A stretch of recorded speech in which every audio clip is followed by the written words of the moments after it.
Pria hanya membuang puntung rokok. Rumput hijau di tanah tiba-tiba menghindar semua. Saat itu membangkitkan rasa ingin tahunya.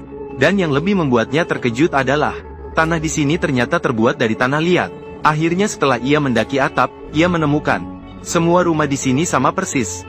Seluruh kompleks ini terasa seperti disalin dan ditempel. Bahkan awan di langit terlihat begitu sembarangan. Awalnya ia hanya ingin membeli rumah pernikahan untuk pacarnya di sini. Namun dengan kompleks yang begitu aneh ini, mereka tidak berani tinggal. Maka ia segera membawa pacarnya untuk bersiap-siap pergi. Namun mereka telah mengemudi cukup lama.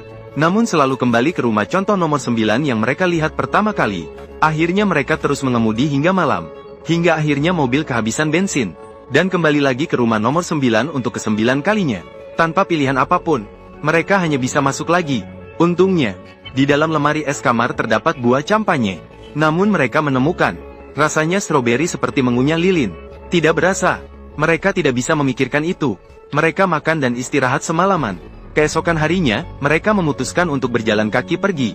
Agar tidak tersesat, mereka lebih memilih melompati pagar daripada berbelok. Mereka terus berjalan ke arah matahari.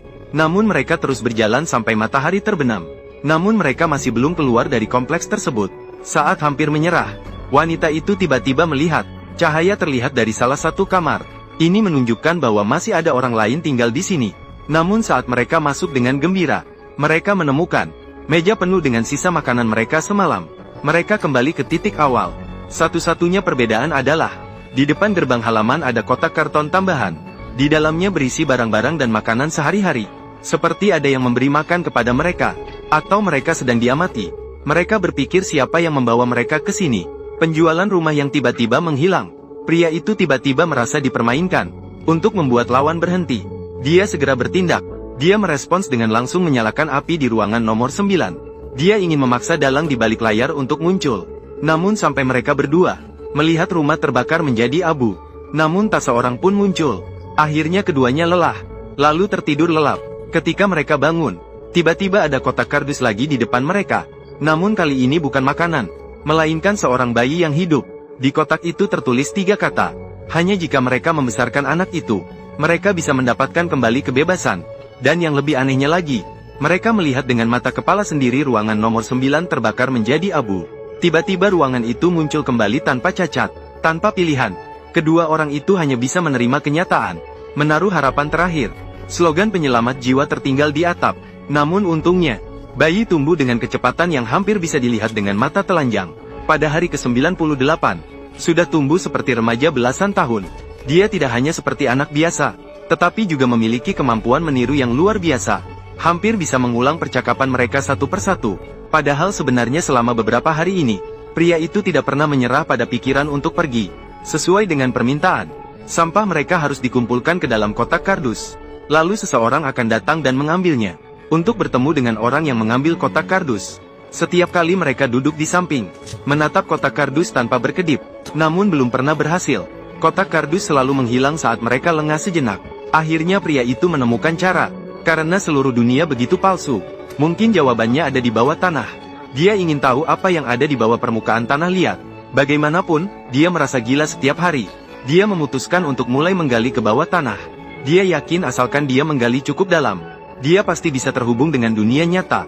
Maka pria itu mulai menggali tanah siang malam. Dari berharap hingga akhirnya menjadi paranoid. Terkadang dia bahkan bisa mendengar suara dari bawah tanah. Dan dia juga menemukan, suara ini ternyata sama dengan yang dilihat anak laki-laki setiap hari. Suara dari acara TV aneh. Persis sama. Maka pria itu membuat keputusan gila.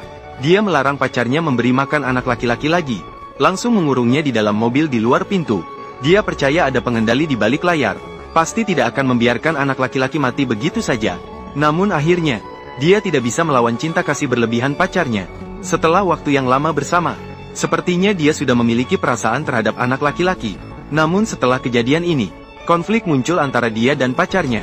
Dia bahkan tidak peduli lagi dengan wanita dan anak-anak. Mulai menggali lubang tanpa henti. Ketika lelah, tidur di dalam lubang. Bangun dan melanjutkan menggali. Dan wanita juga punya pikiran sendiri. Dia ingin memecahkan misteri anak laki-laki ini. Suatu hari, tanpa diketahui dari mana anak laki-laki mendapatkan sebuah buku. Meskipun di atasnya penuh dengan tulisan aneh. Namun dari ilustrasinya, bisa terlihat, ini adalah sebuah buku yang mempelajari manusia. Wanita ingin tahu dari mana asal buku ini.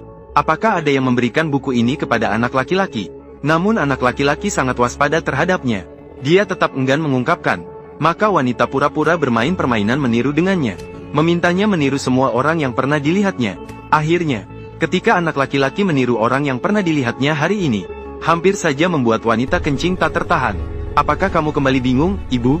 Aku bukan ibumu. Apakah kamu kembali bingung? Aku. Bodoh, ini adalah rumahmu. Wanita akhirnya mulai takut.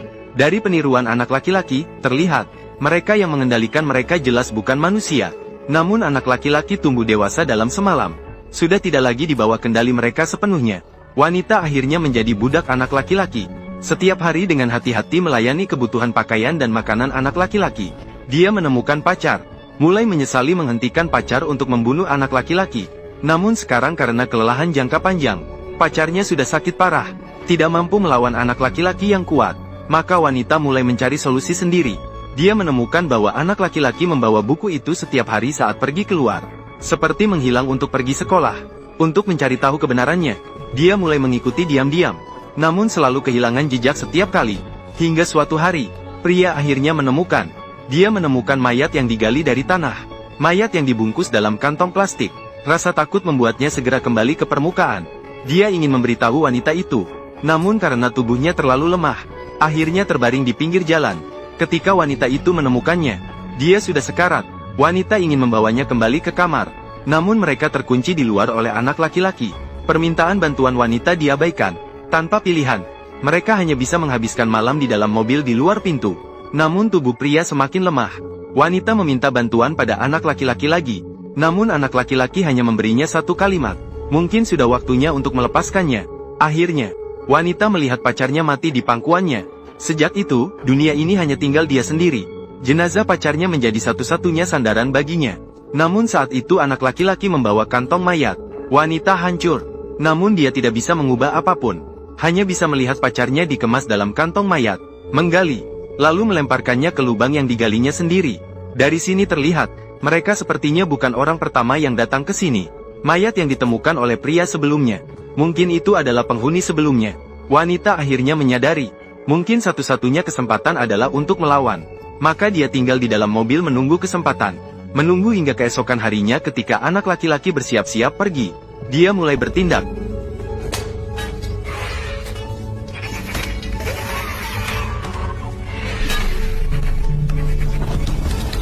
Wanita baru menyadari, mengapa dia selalu kehilangan jejak anak laki-laki sebelumnya. Ternyata di sini penuh dengan perangkap. Di bawah ternyata masih ada ruangan lain. Dan mereka bukan satu-satunya manusia di sini. Dan pada saat yang sama ada banyak anak laki-laki. Namun mereka seolah berada di ruang yang berbeda. Namun satu-satunya kesamaan adalah nasib mereka. Wanita terus berpindah dari satu ruang, jatuh ke ruang lain. Hingga akhirnya, kembali ke ruang yang seharusnya miliknya. Akhirnya wanita benar-benar hancur oleh keputusasaan.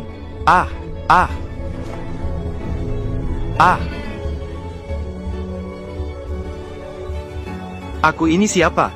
Ini adalah tempat apa? Kamu adalah seorang ibu. Ibu.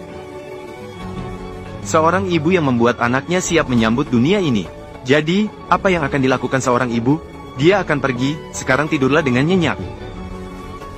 Selamat bermimpi, kami hanya ingin sebuah keluarga, ibu bodoh. Inilah rumahmu, aku bukan ibumu. Terima kasih. Wanita juga akhirnya mati, juga dilemparkan oleh anak laki-laki ke dalam lubang itu. Dan lubang itu akhirnya ditutup oleh anak laki-laki. Kamar nomor 9 kembali seperti semula. Anak laki-laki merapikan segalanya. Lalu dia mengemudi ke kantor penjualan di kompleks perumahan. Awalnya melayani penjualan untuk pria dan wanita. Saat ini telah menjadi seorang manula yang menua. Dia memberikan nametaknya kepada anak laki-laki. Dan pergi dengan tenang.